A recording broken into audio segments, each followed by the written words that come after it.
So what Begin did, the right winger, after 77, he made two main decisions when he came to power. The first one, I don't know if you know, is at the time, 77, Vietnamese refugees ran out from their countries. You were too young. And Begin decided to absorb those people. We're talking only about a few hundred of people. The first decision as a prime minister. So we have now Israeli Vietnamese too, but there are a few.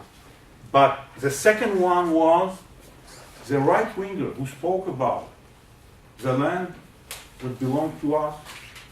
Were ready to go for a peace with Egypt, the bitter enemy, the biggest enemy, the most serious enemies that we had, and to give up land for peace. It's not Rabin or somebody from the Labour Party, the practical party. It's somebody that was the head of the right-wing ideology. And he took an historical decision and that brought to Camp David Accord during 78 and then was signed in 79, and that is the Camp David Agreement with Egypt.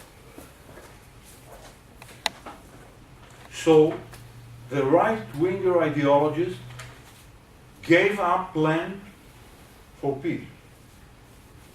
Imagine the emotional system in Israel at the time. The blaming, how you betrayed us. You were leading the ideology that the Holy Land belonged to us, and you are the one who give it back to the Arabs, and so on and so forth. In order to have enough political power to overcome it, Begin used his political instinct and found out that besides the periphery and besides the liberals, there are also some orthodox powers that were organized in parties that if they join him, his legitimacy will be much stronger.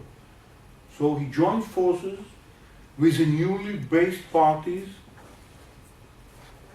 religious parties that put on the agenda the religious principle before any other principle. Begin combined all these forces and succeeded to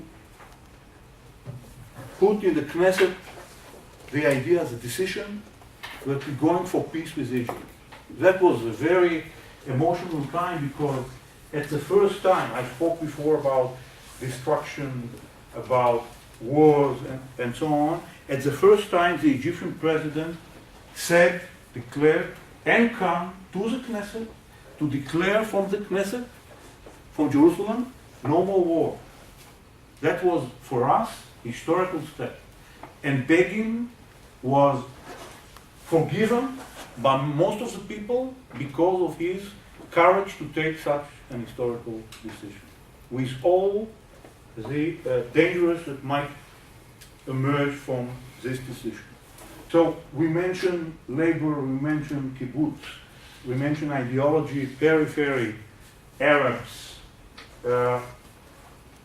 Six-Day War, 73 War, and 77, which created a new situation.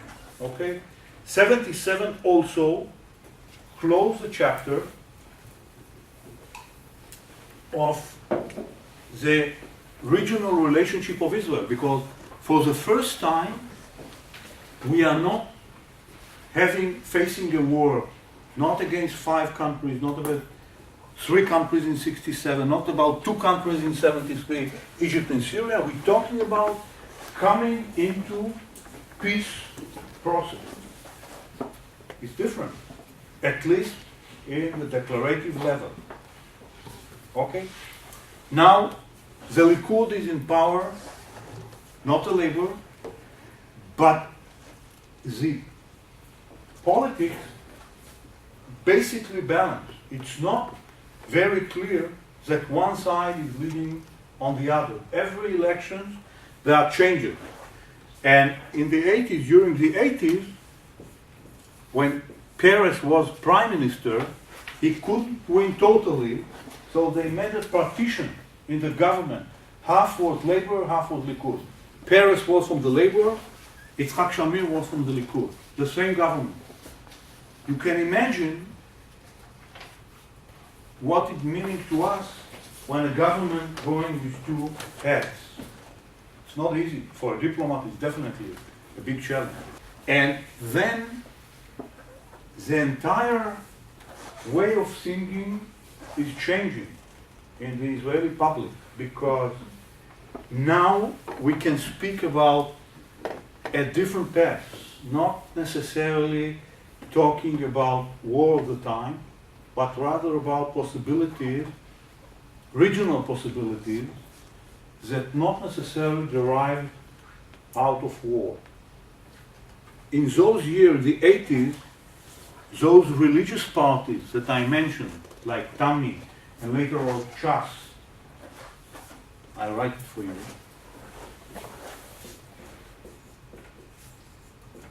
And later on Shas, which is a party that still exists and powerful, become more and more important within the Israeli politics. The 90s, I just mentioned it before, a new wave of newcomers from former USSR, million people came and were absorbed in Israel. Million people came to a population of less than 6 million within less than a year, and were all absorbed. From 90s, due to the big aliyah and the bigger I would say,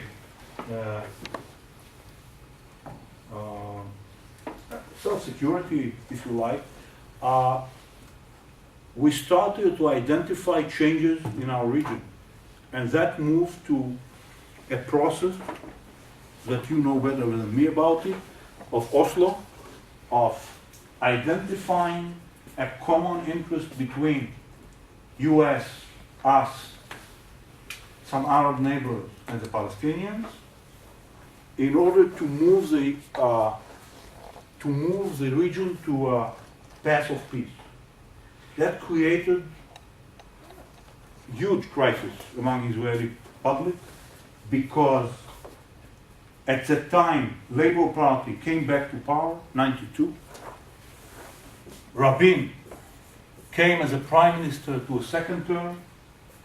He came to conclusion that in order to come to a bigger peace, and some other ideas derived from the social thinking of Israel, it's better to give up more land for the Palestinians and to coming to a peace, or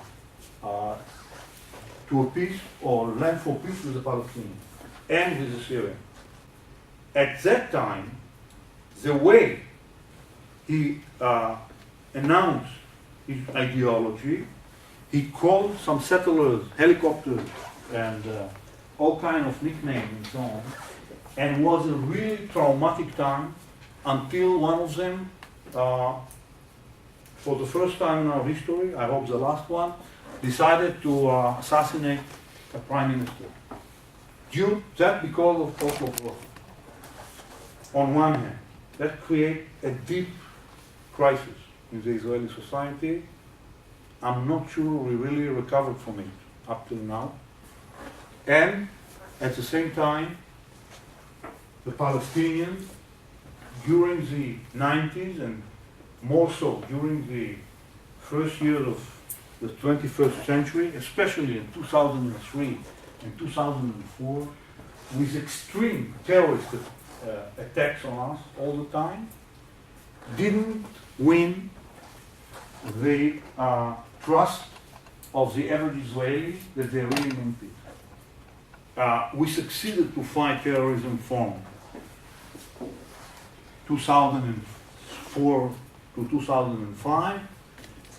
We still have problems with the Palestinians. We're still under pressure from the world to solve the issue. And our domestic politics is still pretty balanced between the labor faction, if I can call it like that, and the liberal, religious, and more right-winger faction. That basically the main tendency in the core of the issue. If you still have questions or notes or provocation or whatever, I'm ready.